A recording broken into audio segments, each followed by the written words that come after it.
Hello friends, welcome to my YouTube channel maths easy. आज हम लोग मैथ्स का टॉपिक क्लास 11 का रिलेशन पढ़ने वाले हैं। रिलेशन का टॉपिक अब मैथ क्लास 11 और क्लास 12 दोनों में सब डिवाइड करके पढ़ाया जा रहा है, लेकिन हम एक साथ उसको पूरा कवर करेंगे। रिलेशन को समझने से पहले हमें सेट थ्योरी को समझना पड़ेगा, क्योंकि रिलेशन का पूरा बेस सेट थ्योरी से आता है। तो इस वीडियो के डिस्क्रिप्शन में मैं आपको सेट थ्योरी के वीडियोस की जो लिंक है वो शेयर करूंगा, आप वहां जाकर सेट थ्योरी को समझ सकते हैं।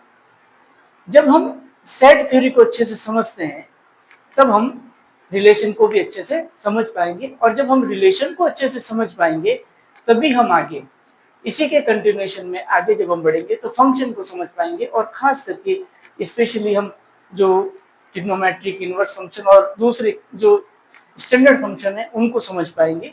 तो ये एक पूरी चेन है जिसे हमें स्टेप बाय स्टेप सीखते हुए चलना है। तो पूरे सेट थ्योरी में हमने बहुत सारे ऑपरेशंस के बारे में बात की थी। सेट्स क्या हैं, उनका यूनियन, इंटरसेक्शन, डिफरेंस, ये सब हमने पढ़ा था। एक और चीज हमने वहां पढ़ी थी, वो थी कार्टेशियन प्रोडक्ट।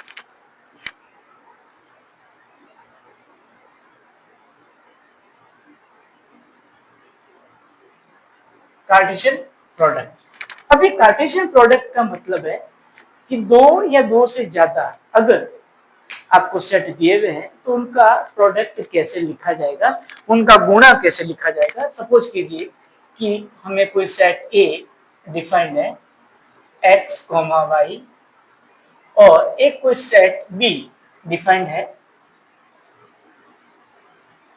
ए, बी, सी। तो सेट ए में नंबर्स ऑफ एलिमेंट 2 है और सेट बी में नंबर्स ऑफ एलिमेंट 3 है। तो देखिए कार्टेशियन प्रोडक्ट क्या होता है उसको हम अच्छे से समझ लें। कार्टेशियन प्रोडक्ट को ए क्रॉस बी से लिखा जाता है, और यहां जब एलिमेंट्स का प्रोडक्ट लिखा जाता है तो नॉर्मल मैथमेटिक्स में जैसे हम प्रोडक्ट लिखते हैं वैसे नहीं लिखते हैं। यहाँ पर प्रोडक्ट ऑर्डर्ड पेयर फॉर्म में लिखा जाता है। अब ये ऑर्डर्ड पेयर फॉर्म क्या है, ए क्रॉस बी अगर हम लिख रहे हैं तो पहला एलिमेंट हम ए का लेंगे और उसके बाद उसके साथ बी के एलिमेंट्स को हम लिखेंगे। तो ये पहला हमने एक्स के साथ ए लिया, फिर एक्स के साथ बी, एक्स के साथ सी। ये एक्स का बी के तीनों एलिमेंट्स के साथ में हमने प्रोडक्ट लिखा, ऑर्डर पेयर फॉर्म में लिखा। उसके बाद नेक्स्ट जो है वाई ए, वाई बी और लास्ट वाई सी, ये हमारे ऑर्डर्ड पेयर फॉर्म में सेट एलिमेंट्स आ गए, और ये इनका जो सेट बनेगा ये कहलाएगा आपका कार्टेशियन प्रोडक्ट। तो हम ये कह सकते हैं Cartesian product is set of all ordered pairs of set A and set B. A और बी से बनने वाले सभी ऑर्डर्ड पेयर सेट का ये सेट कार्टेशियन प्रोडक्ट कहलाता है। अगर हमें बी क्रॉस ए लिखना है तो पहले बी का एलिमेंट लिया जाएगा और उसके साथ ऑर्डर्ड पेयर बनाया जाएगा ए के एलिमेंट्स का, A x, A y, B x, B y, और उसके बाद सी एक्स और सी वाई। तो यहां हम देख सकते हैं कि कार्टेशियन प्रोडक्ट जब हम लिखते हैं तो उसके अंदर ऑर्डर जो है वो बहुत इंपॉर्टेंट रोल प्ले करता है। ए क्रॉस बी अगर हम लिख रहे हैं तो इसमें जितने भी जो ऑर्डर्ड पेयर लिखे जा रहे हैं वो उसमें सब में ए के एलिमेंट पहले लिखे हुए हैं और बी के एलिमेंट बाद में लिखे हुए हैं। जब हम बी क्रॉस ए लिख रहे हैं तो बी के एलिमेंट पहले लिखे हुए हैं और ए के एलिमेंट बाद में लिखे हुए हैं। अब यहाँ एक चीज को हम समझेंगे कि ये जो पहले लिखा हुआ है इसको हम बोलते हैं प्री इमेज। पहला एलिमेंट कहलाता है प्री इमेज और दूसरा जो एलिमेंट है वो कहलाता है इमेज। तो A की इमेज X पर है और X की प्री इमेज A कहलाता है।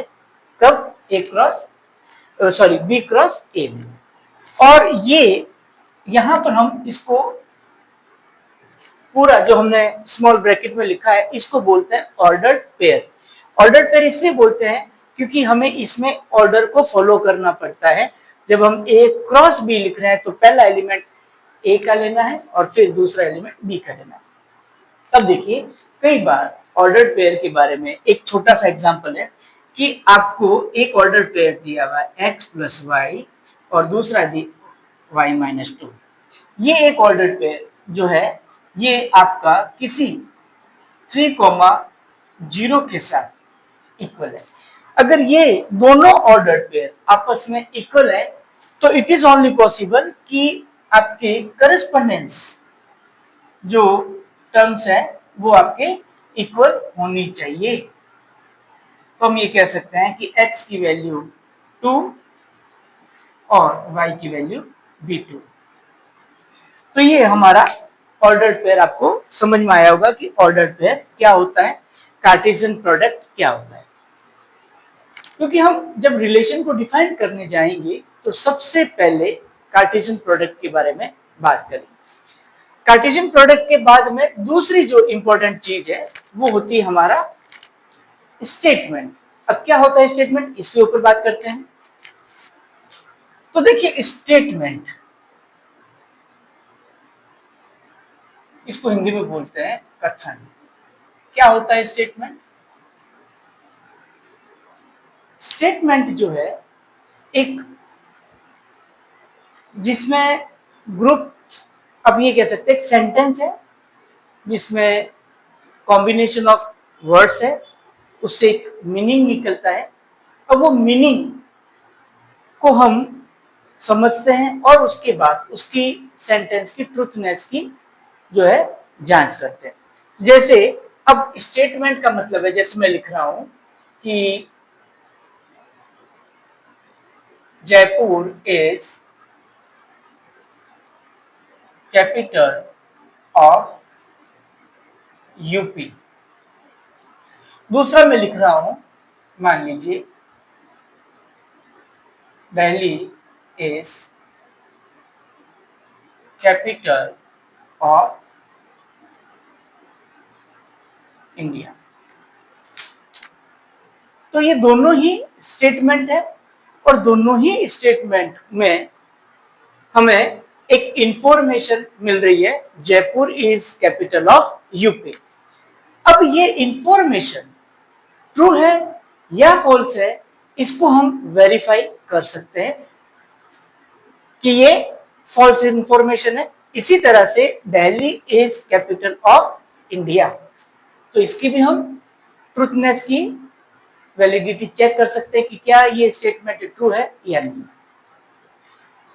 अगर इसी को जो वर्ड्स का कॉम्बिनेशन है इसको उल्टा पुल्टा कर दिया जाए, अगर सेंसलेस बात निकले जिसको हम समझ ही नहीं पाएंगे, और जब हम उसको समझ ही नहीं पाएंगे तो उसकी ट्रूथनेस की वैलिडिटी को हम कैसे चेक करेंगे, तो उसको सेंटेंस नहीं बोलते, स्टेटमेंट नहीं बोलते।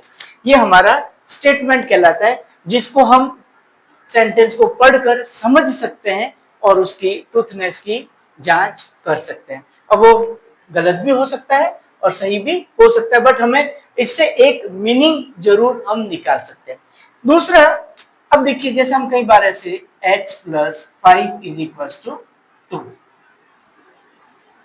x इज इक्वल टू -3, ये हमने इसको सॉल्व तो कर दिया है मैथमेटिकली। इस स्टेटमेंट को, ये भी एक तरह का स्टेटमेंट है, इसको हमने सॉल्व तो कर दिया, बट इस स्टेटमेंट की वैलिडिटी, इसकी ट्रूथनेस को हम चेक नहीं कर सकते।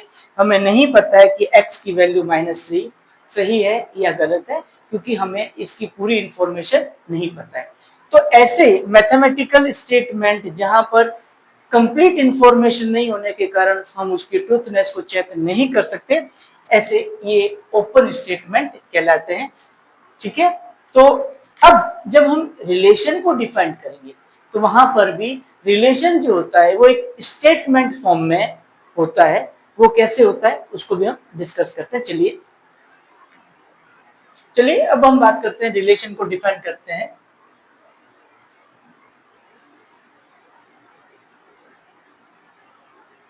तो रिलेशन को डिफाइन करने के लिए जो बेसिक नीड थी वो हमने डिस्कस कर ली, स्टेटमेंट और उसके बारे में। तो हम लिखेंगे इसको अलग अलग तरीके से हम डिफाइन कर सकते हैं। Set of ordered pair, a set of ordered pair which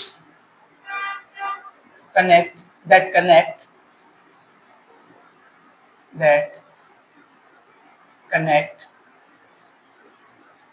elements of set A to set B is called relation,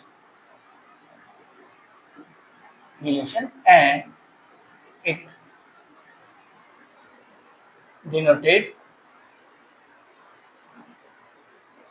as relation from set A to set B।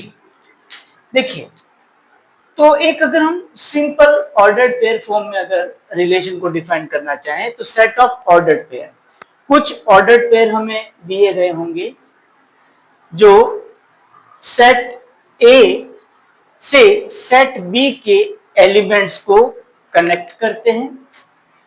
उस सेट को रिलेशन बोला जाता है और R A to be इस तरीके से इसको लिखा जाता है। अब हम ये भी कह सकते हैं कि a relation is subset of Cartesian product। A relation is subset of Cartesian product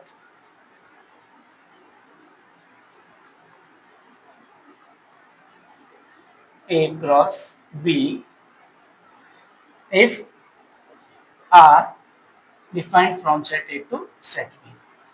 तो अगर हम कोई रिलेशन A से B में डिफाइन कर रहे हैं तो कार्टेशियन प्रोडक्ट को हमने अभी थोड़ी देर पहले समझा था, उसके जो एलिमेंट्स थे वो ऑर्डर्ड पेयर फॉर्म में थे और उन्हीं ऑर्डर्ड पेयर फॉर्म में से हम कुछ एलिमेंट्स लेकर रिलेशन को डिफाइन करते हैं। फॉर एग्जांपल इसको हम समझते हैं कि देखिए, अब आपके सामने एक हमने सेट लिया था x y और b सेट हमने लिया था a b c।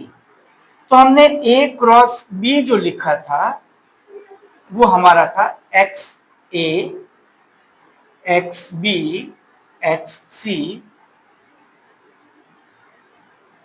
y a y b y c, ये हमारा a क्रॉस b का कार्टेशियन प्रोडक्ट था। अब यहां पर एक डायग्राम की मदद से मैं आपको समझाना चाहूंगा कि हमारा सेट A है और यहाँ A सेट से B सेट के अंदर कोई रिलेशन डिफाइंड है x y a b और c। x का रिलेशन A के साथ है, x का रिलेशन C के साथ है, y का रिलेशन B के साथ है। तो इसको अगर हम देखें तो ये जो यहाँ पर जो R डिफाइन किया गया है वो x का रिलेशन बताया गया है A के साथ, x का रिलेशन बताया गया है C के साथ और y का रिलेशन बताया गया है B के साथ। तो हम ये दे सकते हैं कि कोई रिलेशन R जो होता है वो इसी, अगर A से B पर डिफाइन कोई सेट है तो A क्रॉस B का कार्टेशियन प्रोडक्ट का सबसेट होता है। तो हम ये देख सकते हैं कि R जो है वो सबसेट है A क्रॉस B का। कई बार पूरा जो कार्टेशियन प्रोडक्ट होता है वो भी रिलेशन हो सकता है, तो इसलिए R जो है वो क्या होगा, A क्रॉस B का सेट सबसेट होगा। ये हम इस डायग्राम की मदद से ये बता सकते हैं कि कौन सा एलिमेंट B के कौन से एलिमेंट के साथ में रिलेटेड है। एक एरो डायग्राम, इसको हम बोलते हैं एरो डायग्राम। Directed graph. तो एक रिलेशन को हम इस तरीके से भी डिफाइन कर सकते हैं।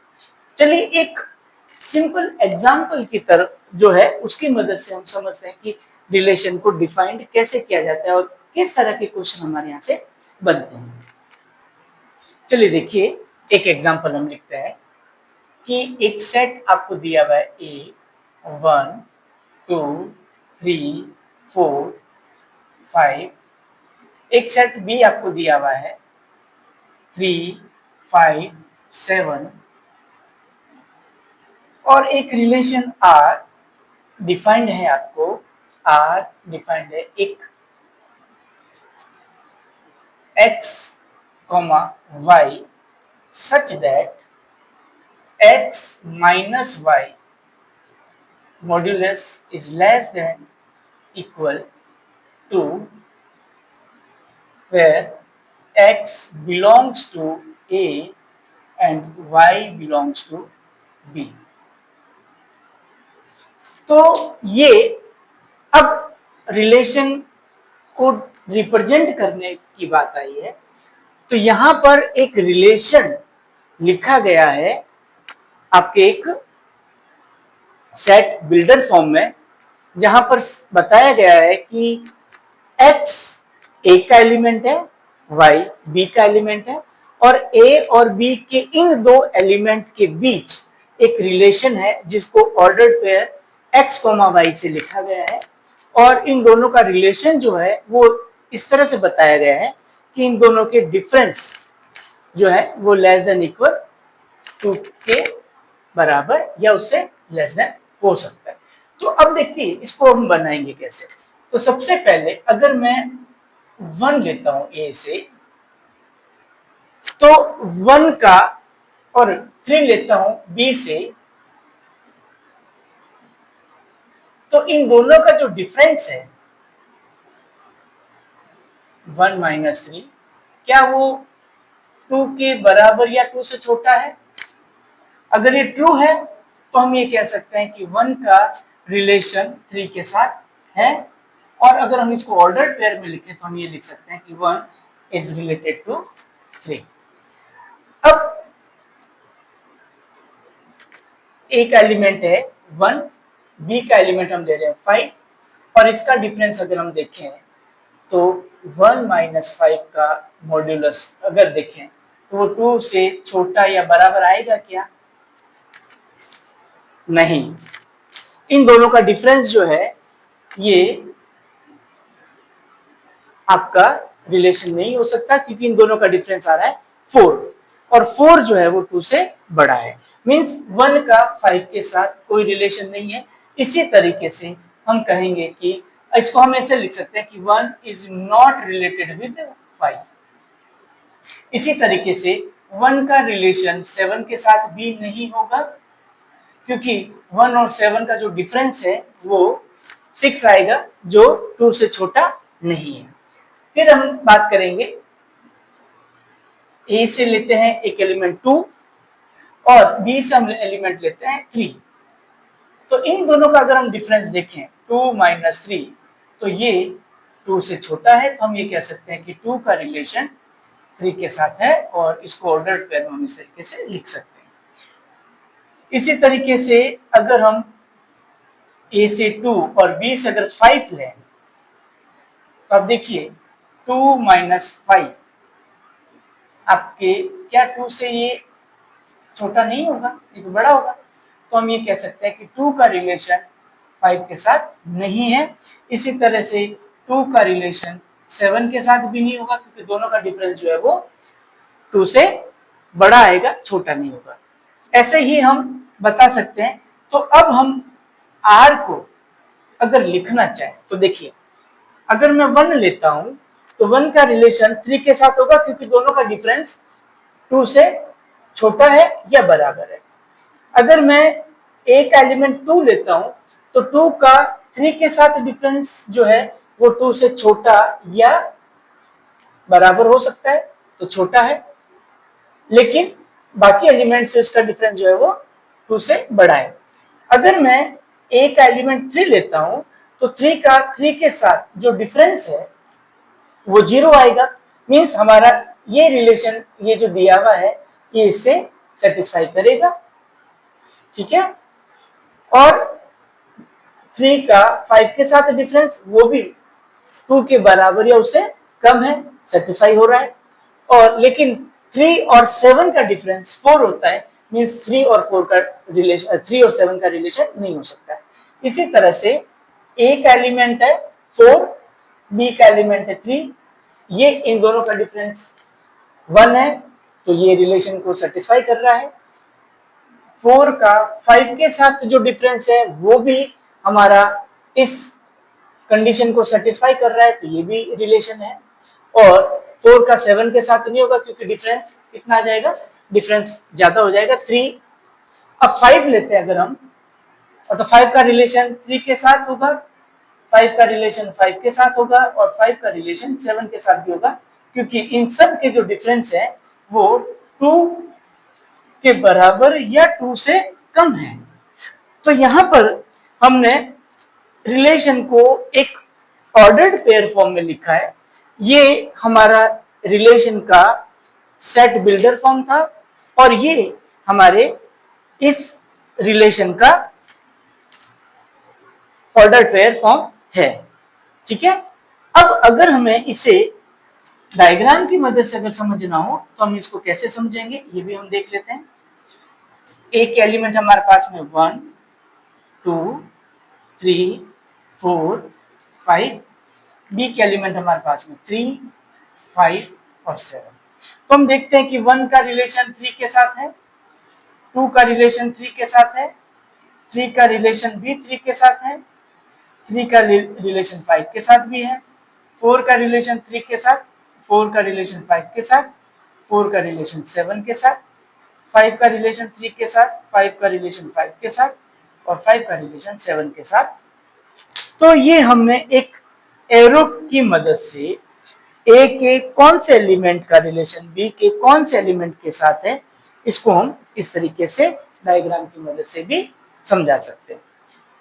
जब हम किसी सेट रिलेशन को एक ऑर्डर्ड पेयर फॉर्म में लिखते हैं, तो जैसा हमने कार्टेशियन प्रोडक्ट में भी बताया था कि कार्टेशियन प्रोडक्ट में हम इसको बोलते हैं प्री इमेज और इसको बोलते हैं इमेज। तो यहाँ हम एक और चीज सीखेंगे, वो है डोमेन। डोमेन किसको बोलते हैं, तो डोमेन ऑफ आर, रिलेशन का जो डोमेन है वो क्या है। तो डोमेन, जब किसी ऑर्डर्ड पेयर को रिलेशन को हम ऑर्डर्ड पेयर फॉर्म में लिखते हैं, तो उनके आगे के जो एलिमेंट है, फर्स्ट एलिमेंट का जो सेट है वो हमारा डोमेन कहलाता है। 1 2 3 4 और 5, या हम यूं कहें कि डोमेन जो होता है ये ए के उन एलिमेंट्स का सेट होता है जिनका कनेक्शन बी के किसी न किसी एलिमेंट के साथ में होता है। तो ए के 1 2 3 4 और 5 सभी एलिमेंट का कनेक्शन बी के किसी न किसी एलिमेंट्स के साथ में जरूर है। तो ये ए सेट में से लिए गए एलिमेंट्स का सेट डोमेन कहलाता है। इसी तरीके से दूसरा रेंज, रेंज ऑफ आर,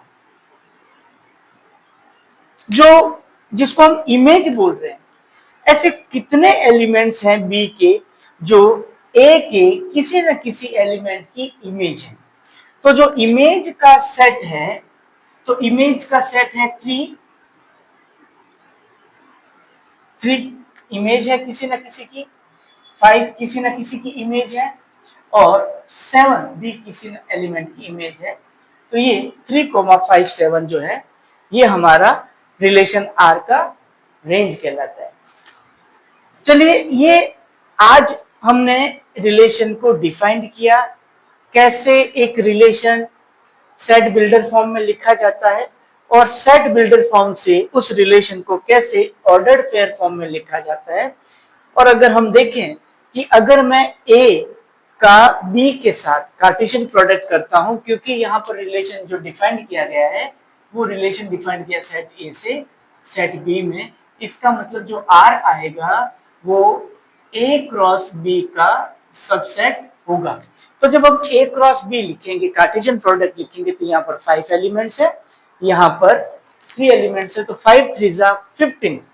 जो कार्टेशियन प्रोडक्ट होगा, उस कार्टेशियन प्रोडक्ट में 15 ऑर्डर्ड पेयर्स आएंगे।